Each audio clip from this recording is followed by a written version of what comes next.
already Staten Island. It's time to celebrate 5 years of Ferry Hawks baseball. Come out to the ballpark this week as the Ferry Hawks welcome in the Charleston Dirty Birds May 5th through the 10th. Grab the kids and come on out. We kick it off on Tuesday, May 5th with Cinco de Baseball with $5 tickets and $5 food and beverage specials. And we end the week as we celebrate all moms on Mother's Day. Moms get in free. Visit ferryhawks.com now to lock in your seats. We had Barack Obama go to his BFF, Stephen Colbert, and actually it was the other way around. Colbert went to Chicago for, this is the opening month of Barack Obama's presidential library, a presidential library that was supposed to cost somewhere around $300 million, which is already obnoxiously expensive.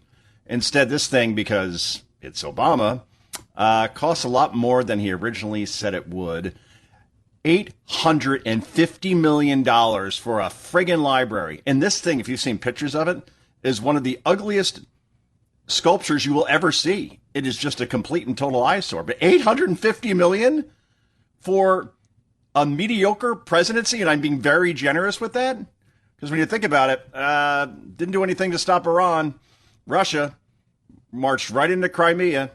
We had unemployment that was hovering above 8% for his first 4 years. And he still just blamed Bush like all the way through. I inherited a mess. Well, it's 5 years later, dude. The GDP was sluggish.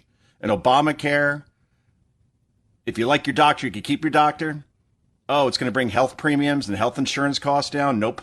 They've only more than doubled since that boondoggle was incorporated into, basically took over 1/7 of our economic system. And now once you give somebody an entitlement like Obamacare, it's hard to take back. So I guess we're somewhat stuck with this for now.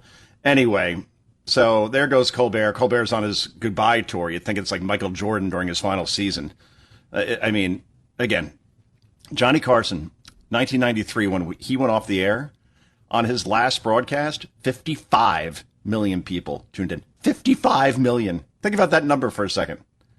And then if Colbert gets even 5 million, I'll be shocked, like 1/10 of that for his final show. And I think it's about 2 weeks from now. So, of course, it's back and forth.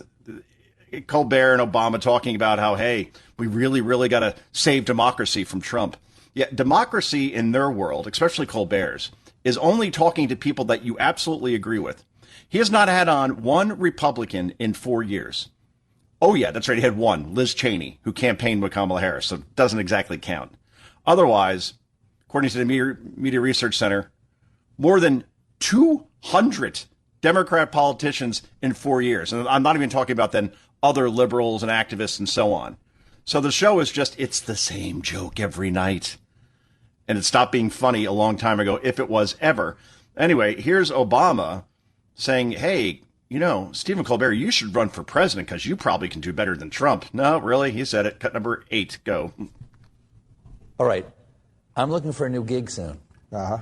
And a lot of people tell me I should run for president. Oh, well, you certainly have the look. Thank you very much. You have the hair. Well, for the record, I think it's a stupid idea. How dumb do you think it is for people to say that I should run for president? Well, you know, the bar has changed. That is true. At times subterranean. So I don't have to limbo so low. Let me put it this way. I think that you could perform significantly better than some folks that we've seen. All right. Yeah. I have great confidence in that. Thank you very much. Yeah. Now, what was weird about this whole conversation was it was recorded in Chicago in a quiet library, but then they played it for the studio audience back in New York. That's why it's kind of awkward, where, you know, they didn't stop when the crowd was laughing because they didn't realize, I guess, there'd be a studio audience or reacting to certain things that weren't even funny. Yeah. It's funny when you have Obama saying, oh, you know, you could be president, and the bar is set awfully low, given what we have. He didn't say Trump, but obviously he meant Trump. Yeah, at the very, very top of Barack Obama's resume when he ran for president was community organizer. Like, that was like the one job, sort of, I guess, he had before he somehow became president. So maybe take 2 seats on that one as far as talking about experience or being able to do well. And Barack Obama should realize that the reason why we have Donald Trump as president is because of 8 years of Barack Obama and people begging for change. And the fact that he doesn't quite get that yet is truly remarkable. Meanwhile, this is very interesting. Obama, without a hint of irony or self-awareness, says, the Department of Justice, like it was under me, really shouldn't be weaponized. This is cut number 10. Go. The White House shouldn't be able to direct the Attorney General to go around prosecuting whoever the president wants to prosecute. Right, because technically it's under the executive branch. Technically, but the norm is that it's independent. The idea is that the Attorney General is the people's lawyer. It's not the president's consigliere. My dude, you do realize that your own Attorney General in Eric Holder literally called you his wingman in an interview. And the weaponization of the Justice Department, whether you're talking about against the IRS, by the IRS, against conservatives, whether we're talking about President Trump, obviously being spied on during the 2016 campaign, the fact that the Obama administration under Holder literally spied on James Rosen, who was with Fox News at the time, called him a flight risk, even spied on his parents, and then Holder kind of apologized for that.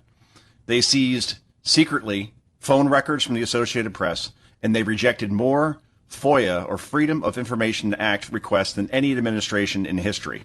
So please do not ever talk about how the DOJ shouldn't be weaponized when Obama is the godfather of that particular strategy. Also, Obama is a really big fan of New York Mayor Zohran Mamdani. Of course he is. They're cut from the same cloth. All foam and no beer, all sizzle and no steak. So, of course, Obama likes him because, hey, the guy's pretty good on social media. He could do a good speech. Forget the fact that, New York is heading to bankruptcy right now, and Mamdani is breaking every campaign promise, and he's now going to raise taxes on property taxes, which, again, I didn't think it was humanly possible, but there you go. So here's Obama on Mamdani, who he thinks is very talented. Cut number 11, go. You look at somebody like Mamdani, who I think is an extraordinary talent. He wants people to be able to afford housing in New York. Well, I would assume liberals in New York want the same thing. Yeah, dude, but at the same time, how's he going to do it?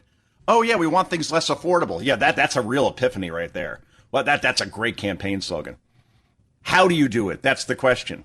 Do you freeze rents? Because I'm pretty sure that doesn't bring down the cost of anything. Or opening up a couple of food stores at $30 million a pop? That doesn't make things more affordable outside of maybe for a handful of people, even if the food ends up being cheaper, which as we've seen from the Soviet Union to Cuba to Venezuela simply does not happen. And again, property taxes going up, that's not good either as far as making things more affordable. But it doesn't matter because, hey, this guy's got talent. And boy, he could do things on social media that, boy, you only have to admire, according to Barack Obama. The Marine Toys for Tots foster care program is bringing hope to children who need it most. Every 2 minutes, a child enters foster care, often with only a small bag of belongings. More than 400,000 children face trauma and uncertainty, many before age 8. This May, during Foster Care Awareness Month, Toys for Tots is creating Room for Joy. In 2025, nearly 375,000 children received comfort through toys, books, and essentials, reminding them they are not alone. Donate now and change a child's life.